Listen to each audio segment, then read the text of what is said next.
Scholars, आज का topic है हमारा कोस्टल रीजन के लैंडफॉर्म्स। इसमें इरोजनल लैंडफॉर्म्स और डिपोजिशनल लैंडफॉर्म्स हम दोनों पढ़ेंगे जो कि वेव्स के एक्शन से होते हैं। सबसे पहले हम स्टार्ट करते हैं हमारे इरोजनल लैंडफॉर्म्स। इरोजनल लैंडफॉर्म्स में क्या है? Wave cut platform. Wave cut platform क्या होते हैं? जैसे ये यहां तक था पूरा माउंटेन, लेकिन ये वेव के एक्शन से ये ऐसे प्लेन बन गया है। वेव इस माउंटेन पे टकराती रही और इसको डिग्रेड करती रही, इसके पार्टिकल्स कटते रहे और ये एट द एंड ऐसा मैदान बन गया है। तो इसको बोलते हैं हम wave cut platform. Now next one is sea cliff. Sea cliff में क्या होता है? जैसे ये माउंटेन्स थे, वेव्स जैसे हाई टाइड लो टाइड जो वेव्स आती है ना एकदम प्रेशर से आती हैं और वो इसको ऐसे स्टीप दीवार के जैसे बना देती हैं, स्टीप दीवार। तो इनको बोलते हैं हम सी क्लिफ। सी क्लिफ हम और कहाँ सुनते हैं अपनी लाइफ में? जब हम ये रिवर राफ्टिंग के लिए जाते हैं तो वहां पे क्लिफ जंपिंग का एक ऑप्शन होता है, तो वहां पे हम लाइव इसको देख सकते हैं। जो समुद्र की तरफ नहीं जा सकते उनके लिए इजी है। Now next one is sea caves. Sea caves क्या होती हैं? जब ये वेव्स माउंटेन्स के फुट हिल एरिया पे ऐसे टकराते हैं, देखो ये यहाँ से इसका इरोजन स्टार्ट हो चुका है और ये यहाँ पे बहुत ज्यादा यहाँ पे कोई वीक पॉइंट होगा, इसलिए यहाँ पे सी केव बन गई। कैसे बनी है ये? जब यहाँ पे वेव जो है वो लगातार स्ट्राइक करती रहती हैं तो यहाँ पे क्रैक डेवलप स्टार्ट होने हो जाते हैं और जब उन क्रैक्स में पानी चला जाता है तो वो क्रैक और बड़ी हो जाती हैं और वे ऐसे केव का रूप ले लेती हैं। ये देखो ऐसे। Now next one is sea arch. Sea arch क्या होता है? जब ये जो सी केव्स है ना, इनके आर पार हम देख सकते हैं ना, आर पार यानी कि इस एंड से दूसरे एंड पे क्या है? लाइट। तो उसमें वो होती है सी आर्क। ये देखो इसमें हम आर पार देख सकते हैं, तो ये हो जाती है आर्किस। स्टैक क्या होता है? स्टैक में है ना ये जो ऊपर वाली छत होती है ना ये माउंटेन की, ये भी गिर के चली जाती है, तो ये ऐसे ये बच जाता है बस साइड साइड का। तो इनको बोलते हैं हम सी स्टैक्स। सी स्टैक्स का एक दूसरा रूप है, ये जो बड़े होते हैं ना इनको तो बोलते हैं सी स्टैक, और जो ये छोटे वाले हैं ना, छोटे वाले, इनको बोलते हैं sea stumps. Now next one is blow horn. Blow horn में देखिए क्या होता है? जैसे ये सी का वाटर है, ये यहाँ से आया, एंटर होना स्टार्ट हुआ ये केव में, यहाँ तक केव थी पहले, लेकिन ये बहुत ज्यादा प्रेशर से आता रहा तो ये क्या हुआ कि है ना जो माउंटेन की सीलिंग है ना वहां पे स्ट्राइक होना स्टार्ट हो गया और वहां पे इसने ओल डेवलप कर दिया। तो जब वो वाटर यहाँ से आया ना तो अब ये माउंटेन की सीलिंग से ऐसे बाहर आने लगा, फाउंटेन के जैसे दिखाई देते हुआ, देखो ऐसे। तो इसको क्या बोलते हैं हम? Blow horn. देखो ये है इसकी डिटेल प्रोसेस। ये माउंटेन था पूरा, यहाँ पे वेव स्टार्ट को, ये है क्रैक हमारी डेवलप स्टार्ट होगी यहाँ पे, और उसके बाद ये केव के रूप में आ गई।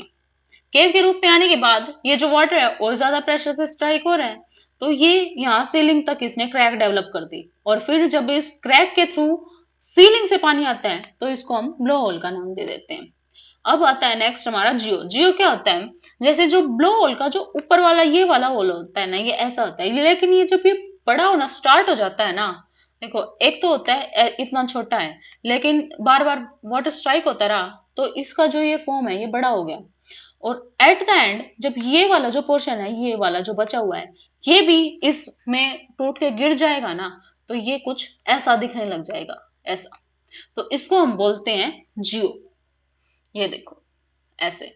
नाउ अब हम रिवाइज करते हैं सभी के सभी इरोजनल लैंडफॉर्म्स जो कि वेव के द्वारा बनते हैं। सबसे पहले हमने पढ़ा वेव कट प्लेटफॉर्म, जिसमें माउंटेन को एकदम प्लेन मैदान के जैसे बना देती हैं वेव्स। नेक्स्ट वन इज हमारा सी केव्स। सी केव्स में ये ऐसे केव बन जाती है और इसका ये डेवलप रूप है सी आर्क, और आर्क से ही बनते हैं सी स्टैक्स। सी स्टैक का छोटा जो रूप है उसको बोलते हैं सी स्टम्प। इसके बाद हमारे आती है ब्लो होल। ब्लो होल में ये ऐसे यहाँ से पानी निकलना स्टार्ट हो जाता है। ब्लो होल का नेक्स्ट रूप क्या था? जियो। तो ये सब है हमारे erosional landforms by waves in the coastal region. Now अब हमारे डिपोजिशनल लैंडफॉर्म्स। डिपोजिशनल लैंडफॉर्म्स में सबसे पहले है बार। ये वाला जो है ना, ये वाली पट्टी आप देख रहे हैं, ये वाली सैंड की, तो ये ना वेव्स अपने साथ जो मलबा बहा के लाती है ना सैंड, तो वो यहाँ पे डिपॉजिट करना स्टार्ट कर देती हैं, और ये एक ऐसे बैरियर सा बन जाते हैं। ये इधर तो रह गया सी, और ये जो इधर ना इस सैंड बार के इस साइड जो पानी रह जाता है ना, इसको बोलते हैं लगून या फिर ब्रैकिश वाटर्स। ऐसे ही ब्रैकिश वाटर या लगून बनते हैं। और ये हमारा हो गया सी बार। सी बार हमारी मेनलैंड से कनेक्टेड होता है। बैरियर क्या होता है, बैरियर और बार में क्या डिफरेंस है? जब ना जो सी बार है ना, ये समुद्र के अंदर है, अगर ये यहाँ पे बन जाता है ना, यहाँ पे ऐसे, तो ये सी बार की फॉर्म है। ये देखो यहाँ पे, ये है सी बार। अगर ये यहाँ पे मेनलैंड से ऐसे दोनों तरफ से कनेक्टेड होता तो इसी को हम सैंड बार का नाम देते, लेकिन अगर ये पानी के अंदर है तो इसको हम सी बैरियर का नाम देंगे। इतना ही फर्क है इन दोनों में। उसके बाद आता है बीच। बीच तो आप सभी को पता है, ये जो किनारे किनारे रेत जमा होती है, इसको हम बीच बोलते हैं। स्पीटिया हुक, स्पीटिया हुक क्या होता है, जो है ना एक सैंड की है ना ऐसे सीधी पट्टी सी बन जाती है, उसको बोलते हैं हम स्पिट, जो कि एक साइड इधर से तो मेनलैंड से कनेक्टेड होती है और दूसरी साइड ये ओपन होती है, ओपन सी में।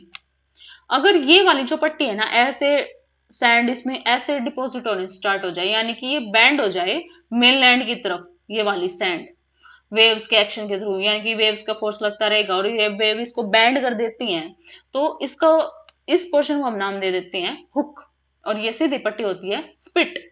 Last is tombolo. टम्बोला क्या होता है, ये है आइलैंड और ये है हमारी मेनलैंड। तो जो ना सैंड की पट्टी इन दोनों को कनेक्ट करती है ना, उसको हम नाम देते हैं tombolo. Thank you so much.